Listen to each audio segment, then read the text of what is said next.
29 июл дар қасри миллат асосгузори сулҳу ваҳдати миллии пешвои миллат президенти ҷумҳурияи Тоҷикистон муҳтарам Эмомалӣ Раҳмон муовини дабири кулли Созмони Милали Муттаҳид оид ба кор бо маҷмӯаи умумӣ ва мудирияти конфронсҳо Моусес Абелянро ба ҳузур пазируфтанд.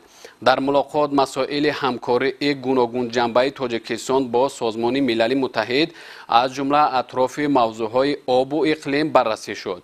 аз шумо барои ҳамкории босамар аз ҷумла дар ташкили конфронсҳои мавзӯӣ пеш аз ҳама оид ба масъалаҳои об ва иқлим дар кишвари мо таҳти сарпарастии Созмони Милали Муттаҳид миннатдорем, изҳор доштанд дар оғози суҳбат президенти кишвар муҳтарам Эмомалӣ Раҳмон. таъкид гардид ки Тоҷикистон ҷонибдори тақвияти минбаъдаи нақши Созмони Милали Муттаҳид дар умури байналмилалӣ мебошад ва саъю кӯшишҳои онро барои таҳкими ҳамдигарфаҳмии ҷаҳонӣ ба хотири ҳифзи сулҳусубот ва рушд хеле муҳим мешуморад. қабули 10 қаднома аз рӯи ташаббусҳои Тоҷикистон ва ҷонибдории кишварҳои аъзои созмон аз иқдомҳои байналмилалии кишвари мо натиҷаи ҳамкории судманди ҷонибҳо номида шуд.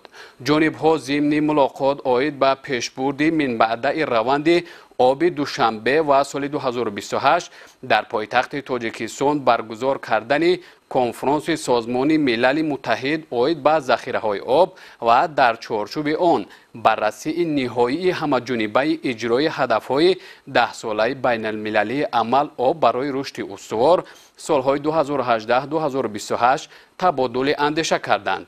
ҷонибҳо ҳамчунин оид ба дигар масъалаҳои мавриди таваҷҷӯҳ гуфтугӯи судманд анҷом доданд.